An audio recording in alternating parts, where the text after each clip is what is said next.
बिस्मिल्लाहिर्रहमानिर्रहीम। अस्सलामुअलैकुम।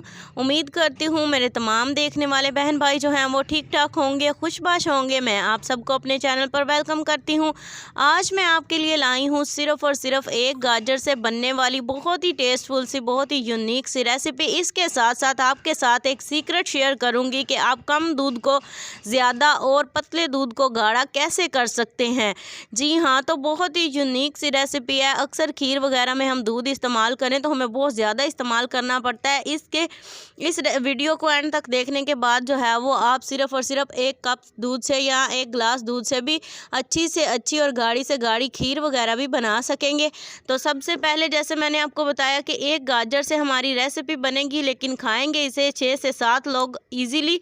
और गाजर जो है वो मैंने ले लिया है। इसका जो है वो मैंने साइडें नीचे से और ऊपर से रिमूव करके हल्की सी, तो इसे मैंने जो है वो अच्छे से छिलका उतार कर धो लिया है। अब हमने जिस पैन के अंदर रेसिपी बनानी है उसी के अंदर जो है वो हम इसे कद्दूकश कर लेंगे। इस एक गाजर से ही हमारी इतनी टेस्टफुल और इतनी डिलीशियस सी रेसिपी बनकर तैयार होगी। यकीन जाने आप जब उसकी फ़ाइनल लुक देखेंगे ना तो आपके खुद ही मुँह में पानी आ जाएगा और आप कहेंगे कि आज ही जो है वो हमने अगर गाजर की सब्ज़ी मंगानी है तो आप उसके अंदर से ही एक गाजर जो है वो चुपके से बचा कर रखेंगे और आज ही ये रेसिपी ज़रूर ट्राई करेंगे। इतनी टेस्टफुल और यमी बनकर तैयार होगी। मीठे में बहुत ज़्यादा ख़र्चा भी नहीं आएगा और बहुत ही टेस्टफुल बनेगी। तो यहाँ पे गाजर को जो है वो कद्दूकश करने के लिए मैंने मोटी साइड से करना स्टार्ट किया। इसका ये फ़ायदा होगा कि हमें एंड पर जो है ना वो थोड़ा सा पीस बचेगा जिसे हमने ज़ाया करना है। वरना अगर हम पतली साइड से करें ना तो फिर ज़्यादा पीस बचता है जो हमारा एंड पे जो है वो जिससे हो नहीं पाता कद्दूकश और हमें ज़्यादा पीस ज़ाया करना पड़ता है। तो हमेशा से मोटी वाली साइड से जो है वो कद्दूकश किया करें। तो गाजर को कद्दूकश आपने किसी भी तरीके से, अगर ये वाला कटर अवेलेबल है तो आप इससे कर लें। अगर आपके पास दूसरा कटर अवेलेबल है जो थोड़ा मोटा है तो उससे भी कोई फ़र्क नहीं पड़ेगा। तो यहाँ पे मैंने गाजर को देखें अच्छे से कद्दूकश कर रही हूँ। तो कद्दूकश करने के बाद जो है वो हम नेक्स्ट स्टेप करेंगे कि हमें इसको क्या करना है। इसी पैन के अंदर मैंने इसलिए कद्दूकश किया ताकि हमारे ज़्यादा बर्तन ख़राब ना हो और हमें बहुत ज़्यादा टाइम भी ना लगे। बग़ैर टाइम ज़ाया किए हमारी रेसिपी जो है वो फटाफट से बनकर तैयार हो जाए। तो यहाँ पे गाजर को जो है वो मैंने कद्दूकश कर लिया। तो देखें वो थोड़ा सा पीस बचा ज़ाया करने के लिए। इसे हमने पैन को चूल्हे पर चढ़ा दिया और नीचे फ्लेम जो है वो आपने मीडियम टू लो फ्लेम रखना है और इसी गाजर को जो है वो हमने पकाना है। जी हाँ, तो यहाँ पे गाजर को जो है वो मैंने कद्दूकश कर लिया अच्छे से और इसे जो है वो चूल्हे पर चढ़ा दिया। अब नीचे आंच जला देनी है और इसे आपने स्पैचुला हिला हिला कर ना थोड़ा हल्का सा पका लेना है। तो जब ये हल्का सा आपको लगे ना कि नरम होने लगा है तो आपने जो है वो इसके अंदर शामिल कर देंगे हम चीनी मैंने इसके साथ इसलिए डाल दिया ताकि ये दोनों चीज़ें अच्छे से कुक हो जाएं और एक गाजर का जो मुरब्बा टाइप होता है ना वो हमारे पास आ जाएगा। तो यहाँ पे चीनी जो है वो मैंने हाफ़ कप से थोड़ी कम डाली है। अगर आप ज़्यादा डालना चाहें तो आप डाल सकते हैं। आप अपने टेस्ट के मुताबिक जो है वो कम ज़्यादा कर सकते हैं क्योंकि आगे भी चल के हमें ये चीनी इस्तेमाल करनी है। तो इसलिए मैंने यहाँ पे सिर्फ आधे कप से थोड़ी सी कम ही डाली है। तो यहाँ पे चीनी ने और गाजरों ने जो है वो अपना पानी अच्छे से छोड़ दिया है। जैसे ही ये पानी जो है वो निकलेगा तो आपको लगेगा कि ये काफ़ी ढीली हो गई हैं। तो हमने इन्हें अच्छे से जब कुक करते रहेंगे ना, देखें काफ़ी सारा इसका पानी निकल चुका है। तो इस पानी को जो है वो हमने ख़त्म करना है अंदर से और ऐसे ही जो है वो इसे फ्राई करते रहना है, पकाते रहना है। हमने इसे कुक करना है और इसका पानी जो है वो इसमें से ख़त्म हो जाएगा। सर्दियों में जहाँ बहुत सारी ढेर सारी मीठे की रेसिपीज़ बनाते हैं वहाँ यकीन जाने एक बार मेरी इस रेसिपी को भी आजमा कर देखें।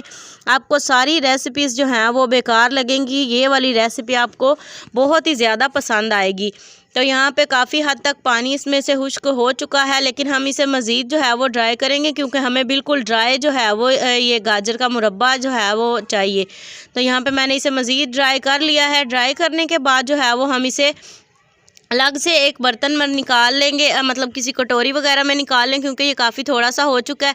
यहाँ पे अलग से मैंने एक कटोरी ले लिया और अगले स्टेप की तरफ चलते हैं। यहाँ पे 2 चम्मच इसमें मैंने मैदा डाला है जो हर घर में अवेलेबल होता है और 1 चम्मच इसमें जाएगी कॉर्न स्टार्च की। और यहाँ पे एक बात बताती चलूँ, अगर आपके पास कॉर्न स्टार्च अवेलेबल नहीं है तो आप सिर्फ मैदा भी डाल सकते हैं। कॉर्न स्टार्च डालने के बाद यहाँ पे 2 चम्मच मैं इसमें शामिल कर रही हूँ बादाम, जिन्हें मैंने मिक्सी के जार में डालकर इनका पाउडर सा बना लिया था। इससे बहुत ही टेस्टफुल रेसिपी बनकर तैयार होगी, बहुत ही यमी सा टेस्ट आएगा। तो इसे जो यहाँ पे मैंने दूध लिया है तकरीबन 1 से 1.5 गिलास, और इसमें ही हमारी ढेर सारी खीर बनकर तैयार होगी। और ये खीर भी नहीं होगी क्योंकि हमने इसमें चावल वगैरह का इस्तेमाल नहीं किया, सिर्फ गाजर से हम इसे बना रहे हैं।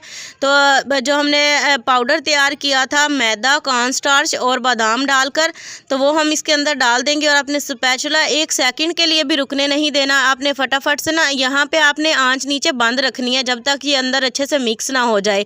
तो जैसे ही अंदर अच्छे से मिक्स हो जाएगा फिर आपने नीचे आंच जला देनी है और फिर जो है वो इसे कुक करना है आपने।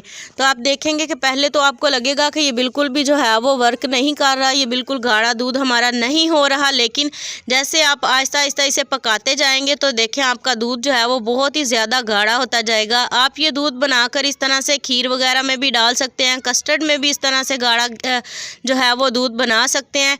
बहुत ही वर्कआउट करने वाली ट्रिक है दूध को गाढ़ा बनाने की, आप एक बार ज़रूर ट्राई करिएगा। तो यहाँ पे जो है वो मैंने आंच नीचे जला दिया और अब हमने इस दूध को जो है वो अच्छे से कुक करना है। तो आप देखेंगे थोड़े ही टाइम में जो है वो जैसे ही ये दूध उबलना स्टार्ट होगा ना तो ये काफ़ी गाढ़ा होता जाएगा और थिकनेस की तरफ आता जाएगा। तो यहाँ पे आप इसके अंदर चाहें तो थोड़ा सा इलायची पाउडर भी डाल सकते हैं, ताकि वैसे तो इसमें से कोई भी ऐसी खुशबू नहीं आएगी, ना मैदे की ना कॉर्न स्टार्च की, क्योंकि हमने इसमें बादाम इस्तेमाल किए हैं। अगर फिर भी आप चाहें तो आप इसके अंदर इलायची पाउडर डाल सकते हैं, क्योंकि मीठे में बहुत ज़्यादा लोगों को इलायची जो है वो पसंद होती है। तो यहाँ पे देखें माशाल्लाह कितना ज़बरदस्त और कितना गाढ़ा हमारा दूध हो चुका है। अभी हम इसके अंदर शामिल करेंगे यहाँ पे चीनी, शुगर, जितनी भी आपको टेस्ट के हिसाब से चाहिए आप डाल सकते हैं। और यहाँ पे मैं इसके अंदर डाल रही हूँ आधा कप, क्योंकि आधे कप से थोड़ी सी कम मैंने पहले भी डाली थी, और अब इस दूध के अंदर जो है वो मैं आधा कप डाल रही हूँ और ये बहुत इनफ थी। तो यहाँ पे मैंने इसके अंदर चीनी डाल दिया है। तो यहाँ पे इसे अच्छे से मिक्स कर लेंगे। मिक्स करने के साथ साथ देखें दूध भी हमारा ज़्यादा कुक हो रहा है और ये काफ़ी थिक हो चुका है, ये चेक करें ज़रा, कस्टर्ड टाइप लग रहा है। अब हम इसके अंदर जो हमने निकाल कर गाजर का मुरब्बा बना कर रखा था, अलग बर्तन में निकाल लिया था, वो हम इसमें शामिल करेंगे। तो शामिल करने के बाद जो है वो यहाँ पे हमारी रेसिपी जो है वो डन नहीं हो गई। अभी हम आगे भी एक स्टेप करेंगे। तो यहाँ पे देखें बहुत ही अच्छे तरीके से पहले हम इसे मिक्स कर लेंगे और ये बहुत ही यमी अभी से लग रहा है, क्योंकि ये टेस्ट के हिसाब से बहुत ही मज़े का है। ये कस्टर्ड भी नहीं है, खीर भी नहीं है, लेकिन ये बहुत ही टेस्टफुल सी रेसिपी बनकर तैयार होगी आपकी, और पूरी फैमिली आप जो है वो इसे इंजॉय कर सकते हैं बनाकर। और देखें सिर्फ एक गाजर से हमने बनाया, बाकी की सारी चीज़ें भी जो है वो हमारे घर में अवेलेबल थी जो हमने इस्तेमाल की हैं। डालने के बाद गाजर जो है वो हम इसे अच्छे से मिक्स करेंगे और बहुत ज़्यादा ओवर कुक नहीं करना, वरना इसका गाजर का सारा कलर जो है ना वो दूध के अंदर फैल जाएगा। तो बस आपने ऐसे हल्के हाथों से इसे मिक्स कर लेना है। और मिक्स करने के बाद जो है वो हमने इसे अलग से एक चीज़ में डालेंगे जिसमें हम इसे डिश आउट करेंगे। तो डिश आउट करने के लिए यहाँ पे मैंने एक बाउल ले लिया, इसके अंदर हम इसे निकाल लेंगे। तो आपने हल्का सा इसे ठंडा करके ही बाउल में डालना है, वरना कांच का बर्तन है तो टूट भी सकता है।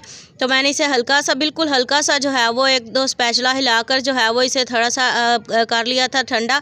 अब हम इसे गार्निश कर लेंगे। आपके पास जो भी ड्राई फ्रूट्स अवेलेबल हों आप उससे इसे गार्निश कर सकते हैं। इसे अब आपने करना क्या है कि इसे आपने फ्रिज में रखना है तकरीबन 1 से 1.5 घंटे के लिए, और उसके बाद जो है वो आपने इसे इंजॉय करना है। अगर फ्रिज अवेलेबल नहीं है तो आप इसे रूम टेम्परेचर पर भी रखेंगे ना तो ये बहुत अच्छे से ठंडा हो जाएगा। तो मैंने वीडियो डन करनी थी तो मैंने इसे ठंडा होने का वेट नहीं किया। तो देखें माशाल्लाह कितनी यम्मी, कितनी टेस्टफुल ये हमारी रेसिपी बनकर तैयार हुई है।